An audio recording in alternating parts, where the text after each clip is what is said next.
আসসালামু আলাইকুম রহমতুল্লাহি ওয়া বারাকাতুহু। মুসলমান ভাইদের জন্য সালাম, হিন্দু দাদাদের জন্য আদাব ও নমস্কার, অন্যান্য জাতিকে জানাই আন্তরিক শুভেচ্ছা ও অভিনন্দন। তো ভিউয়ার্স, আজকে আপনাদের সামনে একটা টপিকস নিয়ে হাজির হয়েছি, তা হচ্ছে বিচ্ছেদকরণ বা দুজনের মধ্যে শত্রুতা বা আলাদা করার তদবির বা তাবিজ।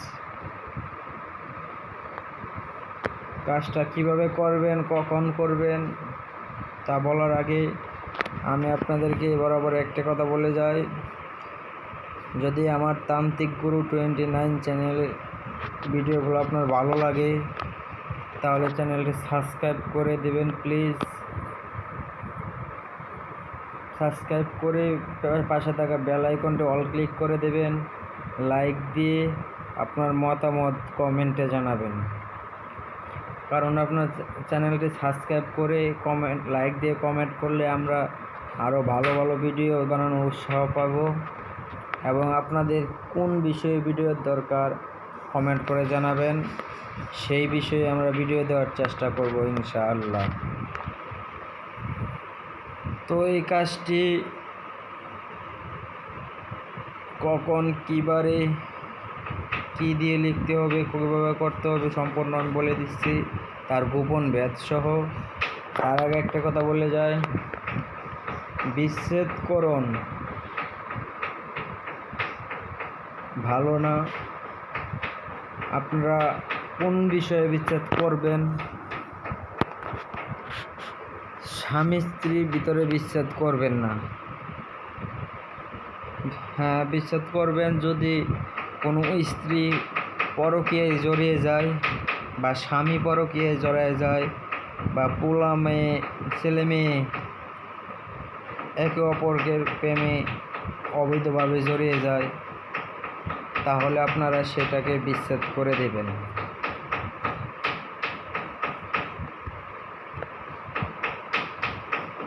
তাহলে কোনো সমস্যা নাই। স্বামী স্ত্রী, ভাই বোন, মা বাবা, ছেলে মেয়ে, মা ছেলে, তাদের প্রতি বিচ্ছেদ করবেন না। যদি করেন তাহলে আমি দায়ী থাকবো না।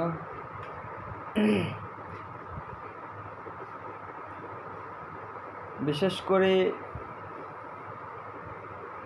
এই কাজগুলো করার আগে আপনারা শরীর বন্ধ করে নেবেন। যারা শরীর বন্ধ করা জানেন তারা শরীর বন্ধ করে নেবেন, যারা না জানেন কমেন্ট করবেন, শরীর বন্ধের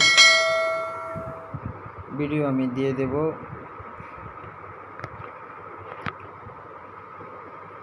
এই নকশার একটি গোপন ভেদ আছে, যা অত্যন্ত কার্যকরী নকশা। আপনাকে 7 থেকে 14 দিনের ভিতরে বিচ্ছেদ করে দিবে।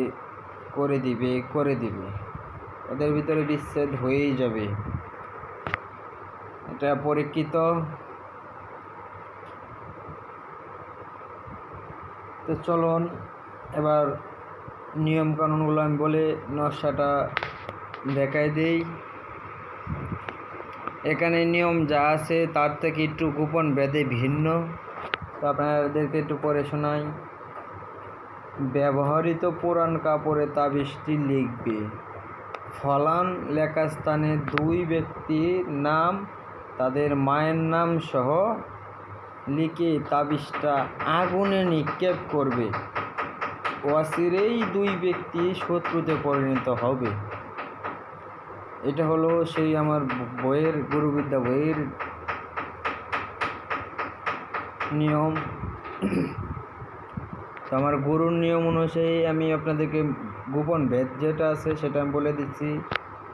নকশাটি শনিবার, মঙ্গলবার এবং অমাবস্যা পূর্ণিমাতে লিখবেন, তাহলে কাজ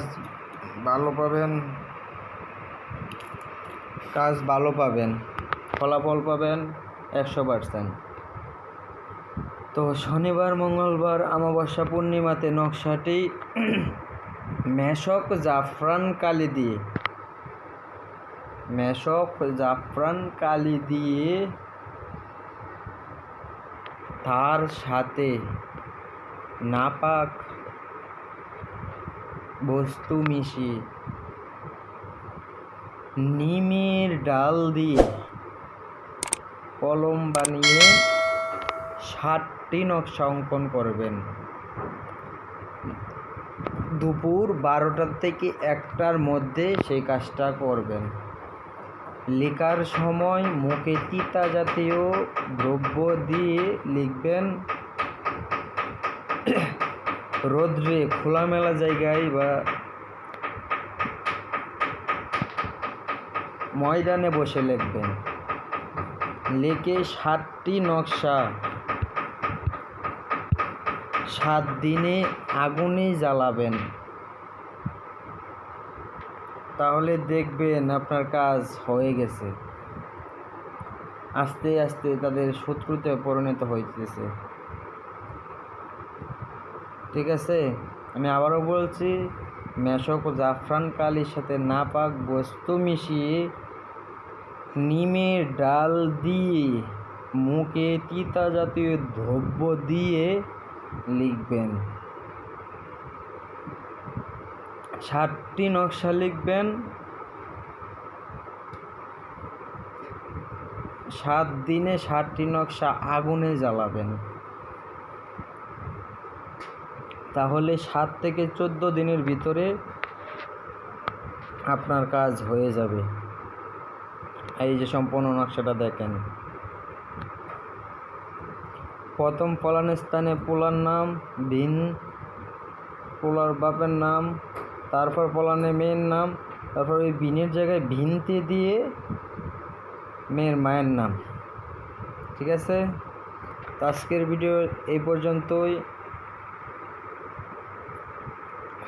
আমি আবার একটা কথা বলে যাচ্ছি, যদি আমার ভিডিওটা ভালো লাগে আমার চ্যানেলটা সাবস্ক্রাইব করবেন এবং কমেন্টে আপনাদের মতামত জানাবেন, লাইক দিয়ে বন্ধুদেরকে শেয়ার করে দেবেন। হয়তো আজকের ভিডিও আপনার কোনো বন্ধুর উপকারে আসতে পারে। সকলেই ভালো থাকবেন, সুস্থ থাকবেন। সকলের জন্য শুভকামনা রইল। আল্লাহ হাফেজ।